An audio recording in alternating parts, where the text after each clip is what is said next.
Hello, friends.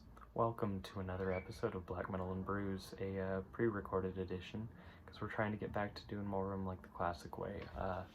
Not that the live streams are unwelcome. We're still doing those. Obviously, we just did one on Thursday, even though I'm recording this the day before Thursday, because, time. What is time? I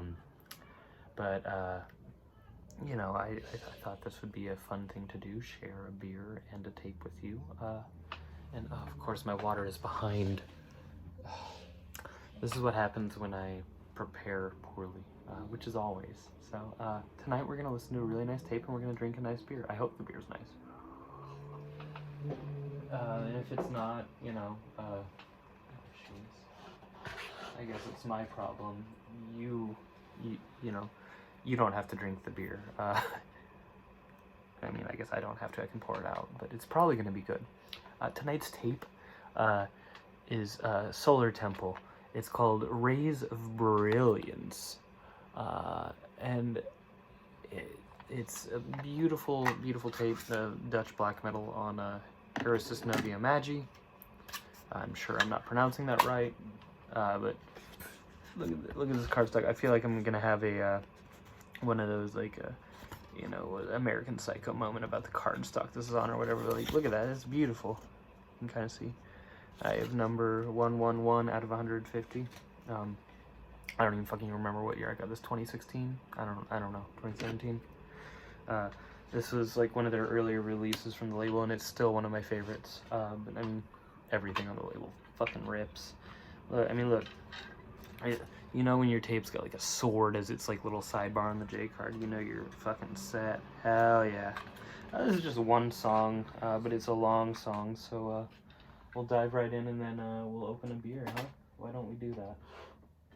I like how I'm weeing a situation that's definitely a me. There we go. Alright, so it's time to listen to Rays of Brilliance by Solar Temple. I hope you're well. I've got all these fucking candles and shit behind me. I've had 4 people in my life experience loss in the last couple of weeks, and so I lit a bunch of candles for people because, I don't know. Well, I do know, because that's what I do. That's what one does. I'm trying to be more thoughtful as I grow old.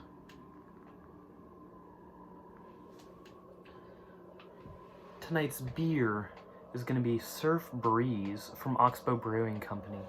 I would have listened to the band Oxbow, but I don't have any of their music on cassette.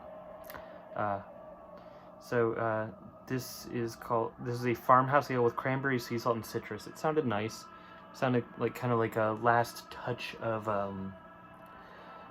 warm weather drinking, and even though it's not warm, it's not cold yet, and I wanted to get this in. And also, I guess the cranberries, you get it, it's thematically linked to some of the shit some people are eating around this time of year. So, still haven't figured out quite how to do this since I don't have a table. My phone is propped up on a box on top of 2 books on my laptop, so, yes, so good. So this is 4.5% alcohol. It's not terribly strong. It's a grisette is the proper name for this kind of beer. And you know how much I know about the grisette? Fucking nothing. Kind of foamed up. Oh, it smells like it'll be nice. Interesting is I think the salt in it gives it almost like a bready, yeasty sort of smell, which I fucking love that in a beer. I love a bready beer, so I love beer. I mean, let's be real.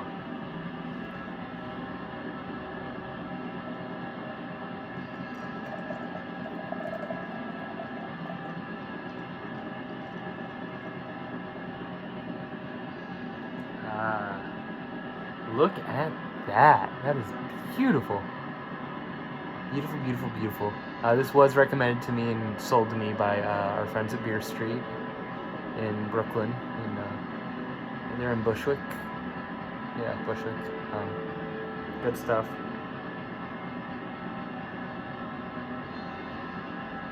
So yeah, it's definitely got that kind of salt citrus nose like you'd get in like a Goza. Which makes sense because there's salt and citrus in this. I'm fucking scholarly with my beer reviews, let me tell you. There's a reason I focus on the heavy metal a lot more. You know, you can see the, you know, light doesn't really pass through the beer that well. It's nice, thick, but not yeah, it's super murky, it's super hazy, but there's no particles in it, it's just thick. The head dissipated pretty quickly. You can see, like, as I swirl it on the glass, it goes right back down. So, yeah, interesting.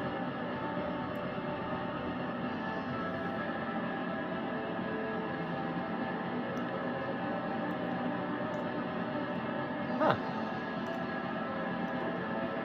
Almost has like a... Did you ever eat those Zots candies when you were a kid?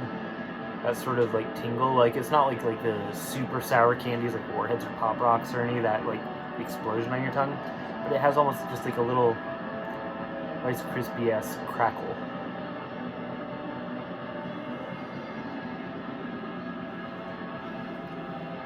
And the flavors are so subtle, it's like a ghost of a flavor. I really like it. I really like this beer though. Wow.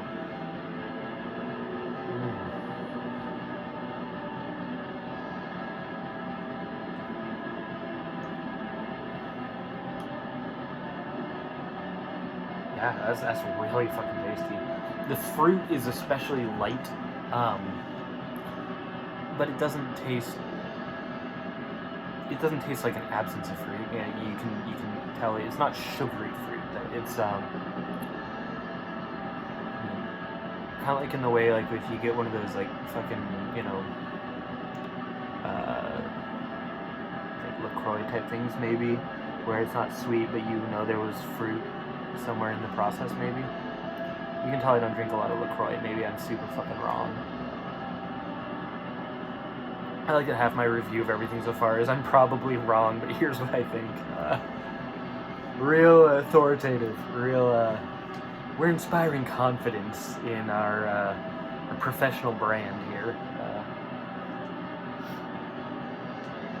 What matters is I hope you can hear it well, and if not, Bandcamp link below to this tape will give you what you're looking for. 'Cause God, this is still like I'm working on my best of 2010 to 2019 list, and the amount of Dutch black metal specifically that I have, you know, on my long list of things that I'm trying to pare down, it's mind-boggling, and it's completely coincidental that I've got a strong social circle and presence there with Roadburn and my friends there. Like, even if I knew nobody in that country, these bands would still fucking rip. Like, this is not like a friendship bias thing. I don't know who this is, or maybe I do. A lot of those dudes are just like, oh yeah, that's actually me. Like, oh, thanks, dude. Like, you're fucking in like 7 bands that rip. What the fuck? I'm not even in one band. Let alone a good one.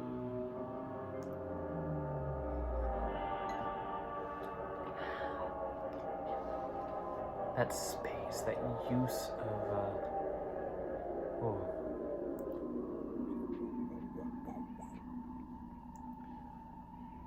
I love a big empty room sound.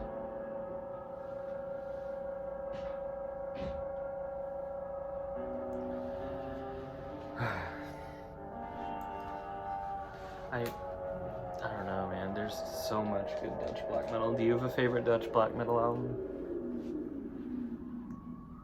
I mean, I can't pick just one. I mean, like, they got, you know, Laster, they got Turia, they got Fluisteralers, all these other bands I can't pronounce, like Urfaust, Dodecahedron, this, I mean, like, what the fuck, seriously. And the Netherlands is tiny. I mean, I say that as somebody who lives in the United States, which is just a ridiculously large country, but still, like, the Netherlands is a small nation. And they have so much incredible black metal.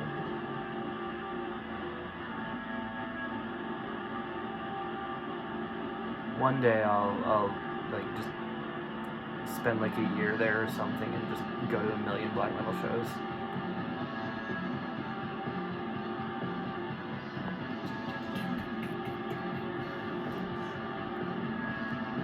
That come back in. Pretty sure this band is just one guy. It's got that sort of focus at least. Let's see, does it say in here? No, of course not.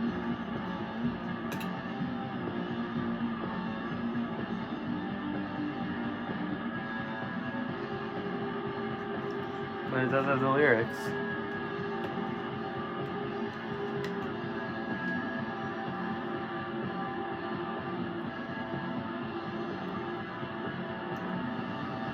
If you live in New York and want to make music like this with me, I wouldn't say no. I'm not good at any instruments, but if you teach me the part, I can learn it.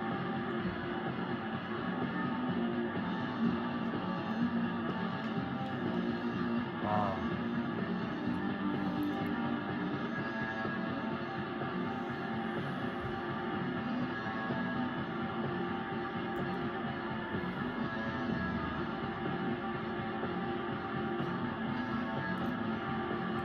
Okay, so you can see this thinned out a lot. I mean, the beer is still hazy, but the head of it thinned out. There's not really any bubbles on top or any of that. No foam, no froth. This is really good. This is like, it's low alcohol, but I feel like I could slam this fucking beer happily, which is a danger in itself. Cause if I had more than one of this, I would be like, you know, just out of enjoyment, not out of a destructive drinking pattern. I've said it before, but I usually, if I'm, you know, when you see me have a beer in these videos, often what you see on camera is the entirety of what I'll drink for the night. You know, I mean, if there's still liquid in the glass, I'll finish that, but you know, or sometimes I'll have a second beer if I only drink one in a video, but yeah.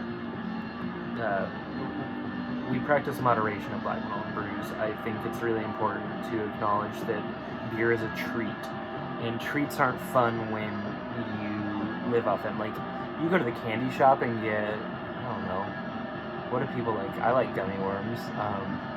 If I bought like a 3-pound bag of gummy worms and I just ate that for breakfast, it wouldn't be as fun as when I'm like, oh, I'm gonna grab a couple gummy worms. This is really cool. So, you know, you can transfer that information as you see fit, but especially with a potentially harmful substance like this,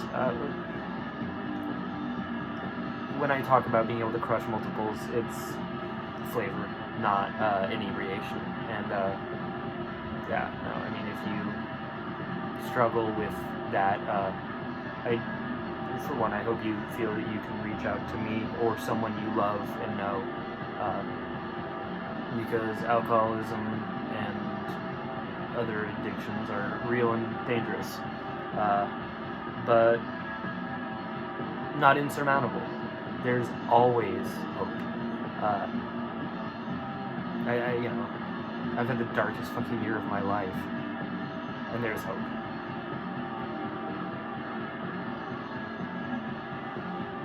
And there's black metal, and black metal is always good. Maybe you have a shopping addiction and buy too many tapes. That's been a problem for me. Buying too many tapes. I wouldn't say that I have a shopping addiction. I'm very good at knowing when I don't need more of something. But you know, this point being, art is always a good outlet.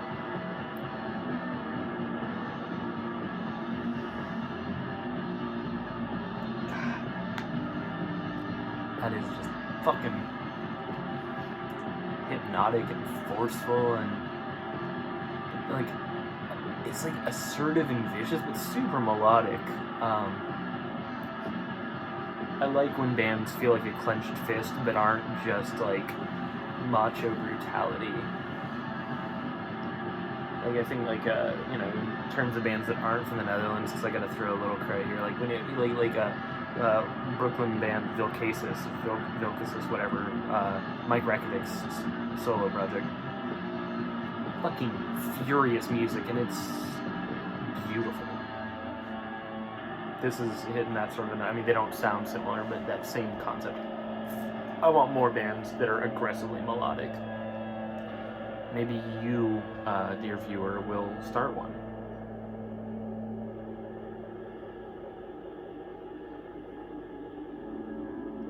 Wouldn't that be nice? Somebody saw this video and was like, I want to start a band that Ben will like.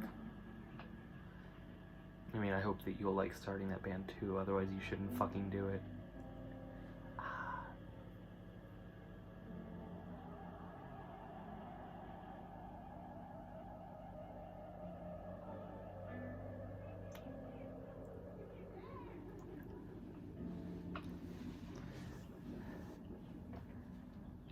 I love some like sword and temple sort of fucking black metal. I don't care if you got a castle or you're casting a spell or you got a sword. I like some shit that harkens back to experiences I've never had like that.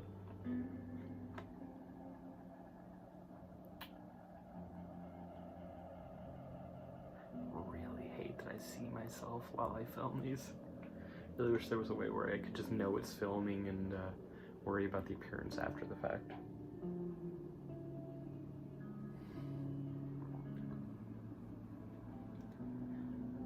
I feel like if you're like my age, you probably grew up with Opeth as an early band for you, so every time I hear like one of these little somber guitar sections, I always think of like, you know, Still Life by Opeth or whatever, and it'll just come back with him being like,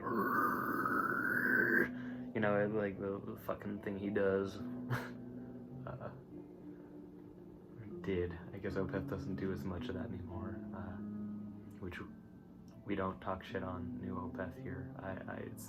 I may not be the target audience, but I think they're still brilliant artists creating their own vision, and I'm told they do it well.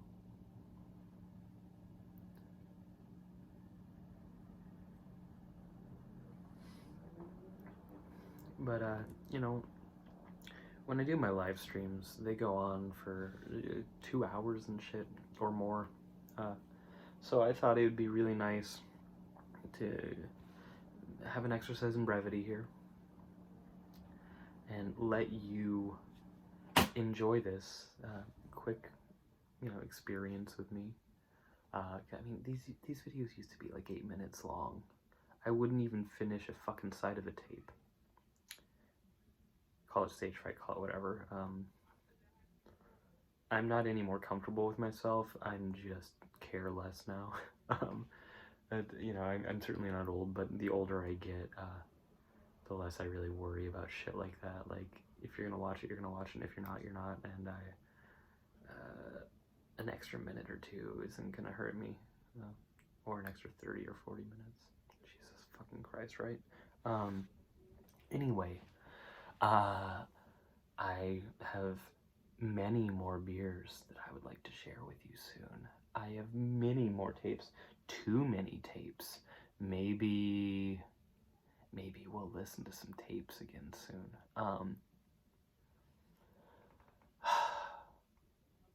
I know that you'll be watching this after the imperialist white supremacist holiday of Thanksgiving, but in my world it hasn't happened yet. Depending on how that goes, maybe we'll do some more Lonely Kids hangouts, because again, the pandemic is real, the days are getting shorter and darker, and hanging out outside with your friends is getting harder and harder because it's fucking dreadful weather.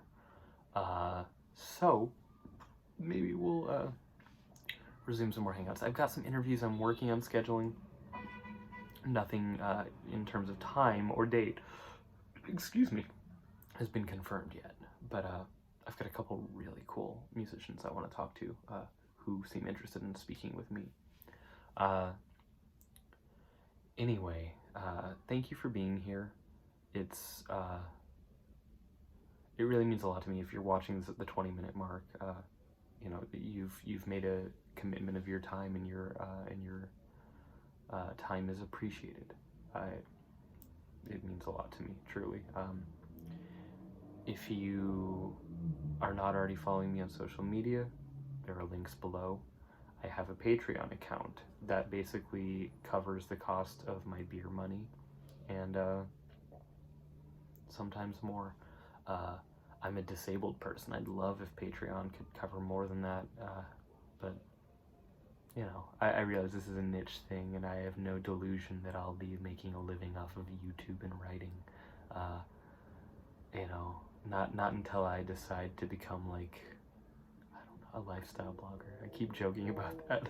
One day I'm actually gonna fucking do it, and I'll hate myself so much. No, I wouldn't hate myself. I would laugh at myself, though. That would be really funny. Maybe that's the thing. I'll do like a parody lifestyle blog.